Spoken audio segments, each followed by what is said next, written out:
Hello everyone, welcome back to Xylem Learning and a heartily welcome to our English class. Today we are going to learn some important grammar portions. Okay, now what is it? Use of preposition. Use of preposition. Preposition എന്ന് പറഞ്ഞാൽ എന്താണ്? Preposition നമുക്ക് fill in the blanks ലാണ് ഈ question വരാറ് അല്ലേ? Articles A and the അതുപോലെ തന്നെ പ്രപ്പോസിഷൻ കൂടെ മിക്സ് ആയിട്ടാണ് നമുക്ക് ഇത് പരീക്ഷയ്ക്ക് വരാറ്. ഇതുമായി ബന്ധപ്പെട്ട കുറച്ച് കാര്യങ്ങൾ നമ്മൾ പെട്ടെന്ന് പഠിച്ചെടുക്കാൻ പോവാണ്. ആദ്യം തന്നെ what is preposition? A preposition is A word or A group of words. ഒരു വാക്കോ അല്ലെങ്കിൽ ഒരു കൂട്ടം വാക്കുകളോ യൂസ്ഡ് ബിഫോർ എ നൗൺ, ഒരു നാമത്തിന്റെ മുമ്പിൽ, നൗണിന്റെ മുമ്പിലോ, പ്രോനൗൺ ഒരു പ്രോനൗണിന്റെ മുമ്പിലോ, or noun phrase ഒരു noun phraseന്റെ മുമ്പിലോ, നൗണിന്റെയോ പ്രോനൗണിന്റെയോ, പ്രോനൗൺ എന്ന് പറഞ്ഞാൽ നൗണിന് പകരം നിൽക്കുന്ന വാക്കുകൾ ഹി ഷീ എന്നൊക്കെ പറയുന്നതാണ് പ്രോനൗൺ എന്ന് പറയാം. പ്രോനൗണിന്റെയോ അല്ലെങ്കിൽ നൗൺ ഫ്രേസിന്റെയോ ഒക്കെ മുമ്പിൽ ഉപയോഗിക്കുന്ന വാക്കുകളെയോ അല്ലെങ്കിൽ വാക്കുകളുടെ ഒരു കൂട്ടത്തെയോ ആണ് നമ്മൾ എന്താ പറയാ പ്രപ്പോസിഷൻ എന്ന് പറയാ. ഇതെന്തിനാണ് ഇങ്ങനെ വാക്കുകൾ ചേർക്കുന്നത്?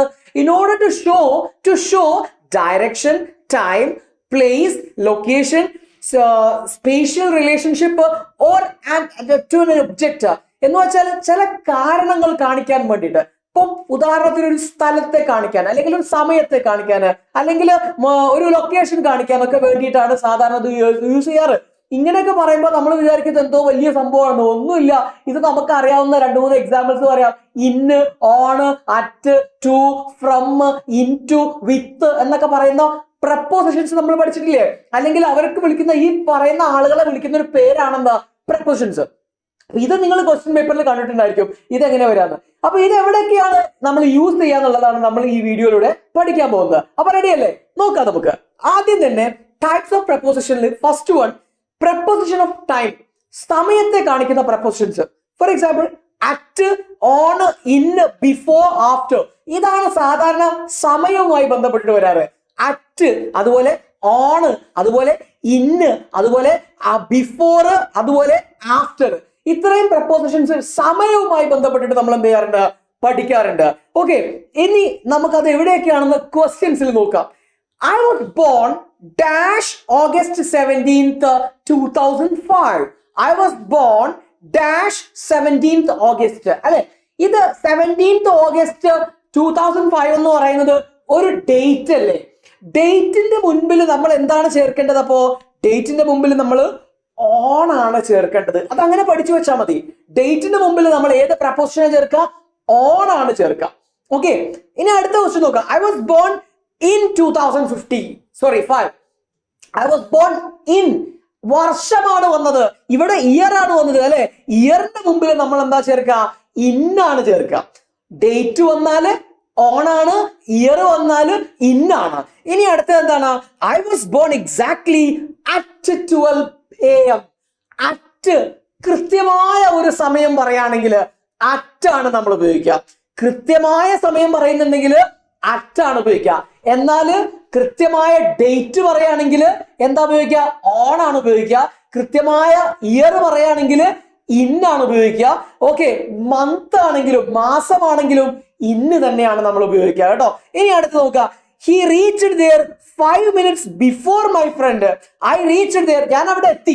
എന്റെ സുഹൃത്ത് എത്തുന്നതിനും 5 മിനിറ്റ് മുമ്പേ ഞാൻ എത്തി എന്ന് പറയുമ്പോ അവിടെ എന്താണ്? മുൻപേ എന്ന അർത്ഥത്തിൽ വരുന്ന പ്രപ്പോസിഷൻ ഏതാണ്? ബിഫോർ ആണ് ചേർക്കേണ്ടത്. അത് കൃത്യമായിട്ട് മനസ്സിലായില്ലേ? ബിഫോർ എന്ന് പറഞ്ഞാൽ മുൻപേ എന്നല്ലേ അർത്ഥം. അപ്പൊ അവിടെ നമ്മൾ മുൻപേ എന്നാണ് പറയാ. Next, he was born after the great war of independence. He was born after അതിന് ശേഷം എന്ന അർത്ഥത്തിലും നമ്മൾ സമയം പറയാൻ എന്ത് ഉപയോഗിക്കാറുണ്ട്? ആഫ്റ്റർ. അതുപോലെ മുൻപേ എന്ന അർത്ഥത്തിൽ പറയാൻ വേണ്ടിയിട്ട് ബിഫോർ. ആ കറക്റ്റ് സമയം പറയാൻ നമ്മൾ അറ്റും യൂസ് ചെയ്യും. എക്സാമിനേഷൻ ഏറ്റവും കൂടുതൽ ചോദിച്ചിട്ടുള്ളത് ഈ 3 എണ്ണമാണ്. ഓക്കെ, പ്രൊഫൈലിലാണത് എഴുതാനുണ്ടാവുക, നോട്ടീസിൽ നമുക്ക് എഴുതാനുണ്ടാവും, നേരെ ഫില്ല് ഇൻ ദ ബ്ലാങ്ക്സ് ആയിട്ടും ചോദിക്കും. ഓക്കെ, ഇനി അടുത്തത് നോക്കാം. പ്രപ്പോസിഷൻ ഓഫ് പ്ലേസ്, സ്ഥലങ്ങൾ നിന്നാൽ നമ്മൾ എങ്ങനെ എഴുതുന്നു നോക്കാം. The most common preposition to indicate time, on, at, in. നമ്മൾ നേരത്തെ പഠിച്ചു ടൈമിനെ സൂചിപ്പിക്കാൻ ഉപയോഗിക്കുന്ന ഓൺ, അറ്റ്, ഇൻ. ഇത് തന്നെയാണ് എവിടെയും ഈ പൊസിഷനെ കാണിക്കാൻ വേണ്ടിയിട്ട് യൂസ് ചെയ്യാറ്, ഒരു സ്ഥലത്തെ കാണിക്കാൻ വേണ്ടിയിട്ട് യൂസ് ചെയ്യാറ്. ഫോർ എക്സാമ്പിൾ നോക്കുക. This book is on the table എന്നാണ് പറയാ. എന്തിന്റെയും മുകളിലാണെങ്കിൽ നമ്മൾ ഓൺ എന്നാണ് പറയാ. Where is the pen now? It is on my hand അല്ലെ. ഇപ്പോഴോ it is in my hand. Clear അല്ലേ? എന്തിന്റെയും പുറത്താണ് നമ്മൾ ഇരിക്കുക. He is sitting on the chair എന്നാണ് നമ്മൾ പറയാ. He is sitting on the bed എന്നാണ് നമ്മൾ പറയാ. Somebody is sitting dash the floor. On the floor ആണ്. ഇൻ ദ ഫ്ലോർ എന്ന് പറഞ്ഞാൽ നേരത്തെ കുഴിയൊക്കെ കുഴിച്ച് അതിനകത്ത് കയറി ഇരിക്കുക, അങ്ങനെയല്ല ഇരിക്കുക. അവിടെ എങ്ങനെ ഇരിക്കുക നമ്മൾ? ഓൺ ദ ഫ്ലോർ തന്നെയാണ് നമ്മൾ പറയേണ്ടത്. ഓക്കെ, അപ്പൊ അത്രയും കാര്യങ്ങൾ എന്തിന്റെയും മുകളിലാണ് ഉണ്ടാവുക, വെക്കുക അല്ലെങ്കിൽ ഇരിക്കുക എന്നത് ഓർത്തു വെക്കുക. Next, the dogs are in the kennel. കെന്നലിന്റെ അകത്ത് അല്ലെ. The dogs are in the kennel. അകത്ത് എന്ന അർത്ഥത്തിൽ നമ്മൾ എന്താ പറയാ? ഇൻ എന്ന പ്രപ്പോസിഷൻ ആണ് യൂസ് ചെയ്യുക. നെക്സ്റ്റ് വേർഡ് നോക്കാം. We can meet dash the cross roads. Cross roads എന്ന് പറയുന്നത് ഒരു പ്രത്യേക സ്ഥലമാണ്. അപ്പൊ സ്ഥലത്തെ പറ്റി പറയുമ്പോൾ ഒരു പ്രത്യേക ഏരിയ അല്ലെങ്കിൽ ഇപ്പൊ ഒരു കാലിക്കറ്റ് എന്ന് പറയുന്ന സ്ഥലം പറയുകയാണെങ്കിൽ അപ്പോ നമ്മൾ കൃത്യമായ സ്ഥലം പറയുന്നുണ്ടെങ്കിൽ അറ്റാണ് യൂസ് ചെയ്യുക. കൃത്യമായ സ്ഥലം പറയുന്നുണ്ടെങ്കിൽ അറ്റാണ് യൂസ് ചെയ്യുക. ഓക്കെ, അപ്പൊ അത്രയും 3 കാര്യങ്ങൾ നിങ്ങൾ അവിടെ പഠിച്ചു. കുറച്ച് കാര്യങ്ങൾ എക്സ്ട്രാ ഞാനും എന്ത് ചെയ്തു പറഞ്ഞു തന്നു. ക്ലിയർ അല്ലേ മക്കളെ? Next one is preposition of movement. ചലനത്തെ കാണിക്കുന്നതാണ്. She ran from the police station. She ran from the police station. Police സ്റ്റേഷനിൽ നിന്നും എന്ന അർത്ഥത്തിൽ നമ്മൾ അല്ലെ. ആ പോലീസ് സ്റ്റേഷനിൽ നിന്നും അവൾ ഓടി. സ്കൂളിൽ നിന്നും ഞാൻ വന്നു, ഓഫീസിൽ നിന്നും ഞാൻ വന്നു എന്നൊക്കെ പറയുമ്പോൾ ഫ്രം ആണ് നമ്മൾ യൂസ് ചെയ്യേണ്ടത്. സിമ്പിൾ ആണത്. Next, I will go to bed when I am tired. From കഴിഞ്ഞാൽ പിന്നെ ആരാ? ടു അല്ലേ നമ്മൾ പറയാ അല്ലെ. അപ്പൊ ഇവിടെ എന്താ പറയുന്നത്? ടു, അവിടേക്ക്. I'm going to the school അല്ലെ. I'm going to the market എന്നൊക്കെ പറയുമ്പോൾ ടു നമ്മൾ യൂസ് ചെയ്യും. I went into the class. അകത്തേക്ക് പോവുക, അകത്തേക്ക് ചാടുക എന്നൊക്കെ പറയുമ്പോൾ ഇൻ ടു ആണ് യൂസ് ചെയ്യുന്നത്. I jumped into the pond. കുളത്തിലേക്ക് ഞാൻ ചാടി എന്ന് പറയുമ്പോൾ നമ്മൾ എന്താ ഉപയോഗിക്കേണ്ടത്? ഇൻ ടു എന്ന പ്രപ്പോസിഷൻ ആണ് യൂസ് ചെയ്യേണ്ടത്. അകത്തേക്ക്, അകത്തിരിക്കുക എന്ന് പറയുമ്പോൾ ഇന്ന് മതി. I am sitting in the classroom. Okay, പക്ഷേ into the classroom, I went into the classroom, അകത്തേക്ക് പോയി എന്ന അർത്ഥത്തിൽ നമ്മൾ ഇൻ ടു ആണ് ചേർക്കേണ്ടത്. Next one, the bird flew through the window. The bird flew through the window. Through, അകത്തൂടെ പറന്നുപോയി അല്ലെ. വിൻഡോക്ക് അകത്തൂടെ പറന്നുപോയി. അപ്പൊ അവിടെ ത്രൂ എന്ന വേർഡാണ്, പ്രപ്പോസിഷൻ ആണ് നമ്മൾ എന്ത് ചെയ്യുക? യൂസ് ചെയ്യുക. ഇത്രയും കാര്യങ്ങൾ നിങ്ങൾ എന്ത് ചെയ്യുക? ഓർത്തു വെക്കുക. മൂവ്മെന്റുമായി ബന്ധപ്പെട്ടിട്ട് ഇത്രയും കാര്യങ്ങൾ ഓർത്തു വെക്കുക.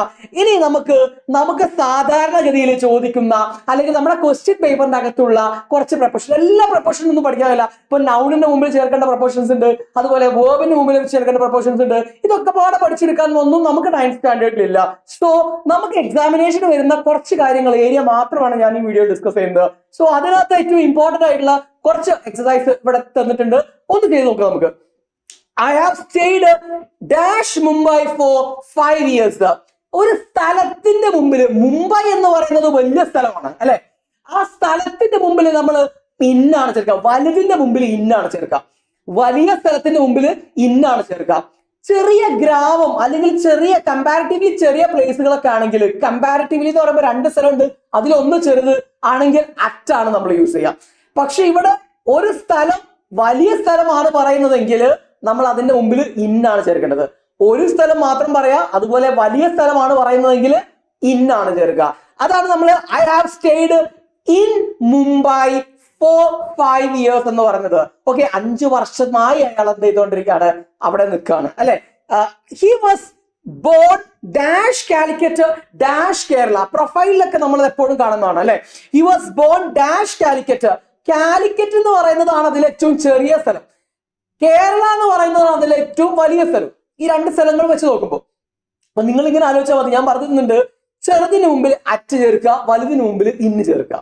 ചെറുതിന്റെ മുമ്പിൽ അറ്റ് ചേർക്കുക, വലുതിന്റെ മുമ്പിൽ ഇന്ന് ചേർക്കുക. എന്നപ്പോ നമ്മൾ ആദ്യം ഇന്ന് ചേർത്ത് നോക്കുക. കാലിക്കറ്റ് ഇൻ കേരള, ശരിയല്ലേ? കാലിക്കറ്റ് കേരളത്തിന്റെ അകത്തല്ലേ? അപ്പൊ കറക്റ്റ് അല്ലേ നമ്മൾ എഴുതിയത്? അപ്പൊ കോൺഫിഡന്റ് ആയി. അപ്പൊ ആദ്യത്തിന് മുമ്പിൽ അറ്റും ചേർക്കുക. At Calicut in Kerala. അത് സെറ്റായോ?